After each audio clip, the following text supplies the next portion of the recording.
A couple of months ago, Mount Kenya was visible.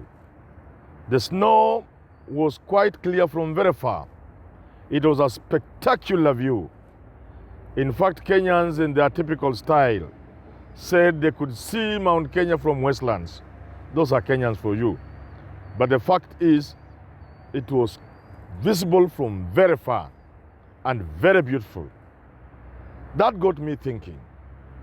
It seemed to be symbolizing something, some kind of clarity coming up around the mountain.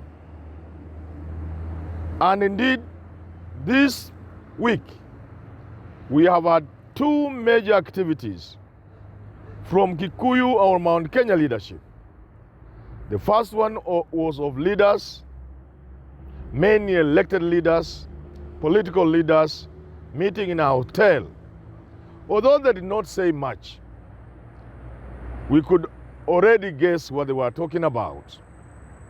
This was quickly followed a day or two later by a meeting of Mount Kenya elders. Again, in their typical style, the elders only spoke in a way you wouldn't understand what they are saying. Waswahili wanasema kwa mafumbo. The only political statement the elders made was that they support the BBI. But they also said that there would be a politician perhaps they do not support and they were not going to support. They didn't mention that politician. People were left guessing. Some pundits say it was Raila, others said it was William Ruto. But that's besides the point. Today, I want to talk about two things that seem to be emerging from the mountain. Two things that these two meetings seem to signal. One is that Mount Kenya symbolically clearing would, in my assessment, be an indication that Mount Kenya is now mopping up the remnants of William Samoei Ruto. And not because I hate him.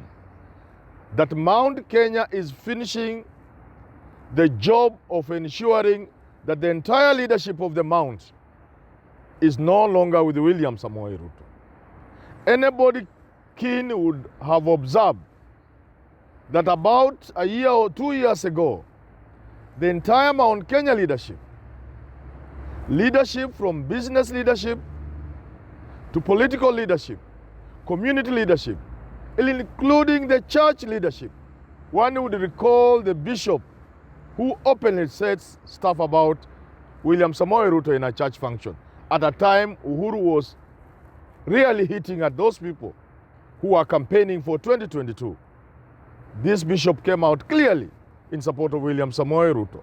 Now, again, if you are keen, you'll realize that the first people to desert Ruto were the business leadership, the captains of industry from Mount Kenya, who had initially started off with William Samoei Ruto, walked away from him.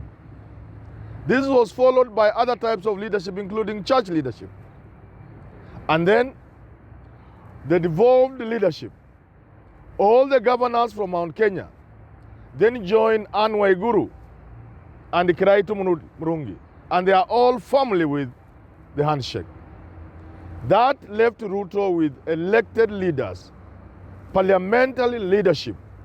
And now, your guess is as good as mine. Are they with him? The answer is a clear no. Ruto hardly has any serious leadership following from the Mount Kenya.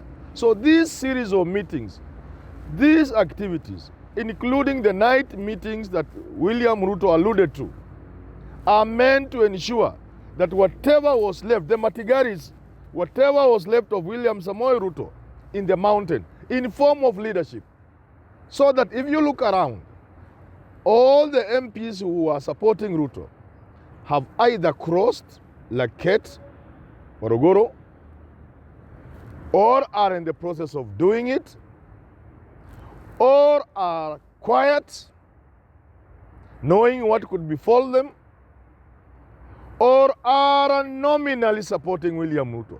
Any such a MP who is still following William Samoei Ruto from the Mt.Kenya region is actually limping and wobbling. Now, so these meetings are to ensure that the entire leadership of Mt.Kenya region is with the handshake, BBI and William and Uhuru Muigai Kenyatta. That leaves the ground. The ground has been William Samoei Ruto. When I say this, some people don't like it. Up to 80% of Mt.Kenya ground has been William Samoei Ruto. But the leadership of the handshake under Uhuru Muigai Kenyatta, having cleared with the leadership, will now handle the common mwananchi. And if you are keen and you now walk around Mount Kenya, you will notice that the elderly, the old people, have begun to shift. They have begun talking in sayings like my friend D.S. Njoroge said. That leaves the young people, young men and women, still with William Samoei Ruto. So if you can see this thing clearly for what it is, as clearly as the Mount Kenya is visible, the people of the Mount are being headed and directed to face Mount Kenya. Now, talking about leadership, the second thing that came out of the mountain in this week alone was the issue of leadership. The Mount Kenya leadership is clearly coming out to identify one of their own who will be on the table in 2022. Because, like I've said repeatedly, many may not like it, 2022 will be a boardroom decision. There is going to be consensus democracy, guided democracy, where those in the BBI will kind of share the spoils. It may not be good for democracy, but that is what is going to happen. And if that happens for 5 or 10 years to stabilize the country, I may not have a problem with it. It may injure democracy. But if in the long run it will pay dividends, then I'll support it. But that's what's going. So they are now meeting to identify one of their own. And Peter Kenneth emerges, PK, emerges top on the list. That's why he was with the elected leaders in that hotel this week when they were meeting. He's emerging the person the Mount Kenya will want to front. And why? Because if Uhuru wants to sell BBI, he must convince the Mount Kenya region that they are there. They may not go for the presidency because it will be very difficult to sell another Kikuyu president to the country. It was in fact difficult in 2011 for Kibaki to be succeeded by another Kikuyu. It took the ICC to solve that problem. So I don't think this time they will be naive enough, but they want somebody senior there. Now, Uhuru may want to be the person to represent the interests of the community, but Uhuru must be intelligent enough to know that should he say he's going anywhere near power directly in 2022, people will go for him. The civil society, progressive forces, international community. He will be betraying what he said on some international media, that he's leaving in 2022. He may not be leaving, but he needs somebody. So what they are doing now is to create a further figure around whom the Mount Kenya people can organize. And that leaves Peter Kenneth, because the rest are just small miners, and the others are not very clear about what they want to do. So that is what they are doing. And there's something else they are doing.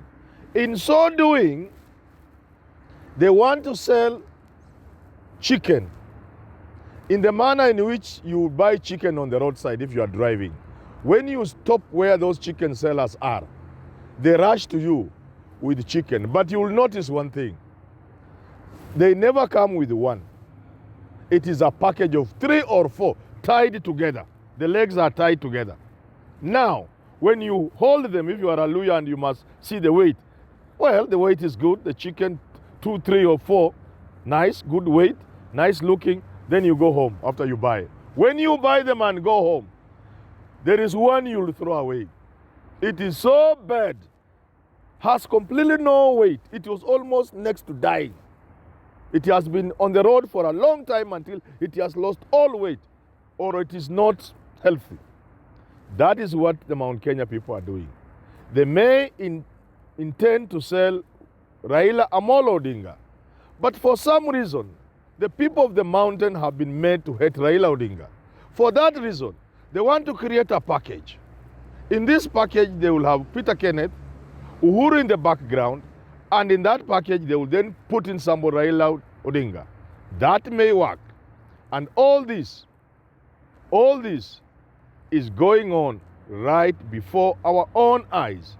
And in the coming days, I suspect there is a lot we are going to hear from the mountain. A lot we are going to hear coming from the mountain. And that must open the eyes of one William Samoei Ruto. He must now see clearly that what I told him was true. That when you are doing arithmetics about your votes, let Mt.Kenya votes be a bonus vote.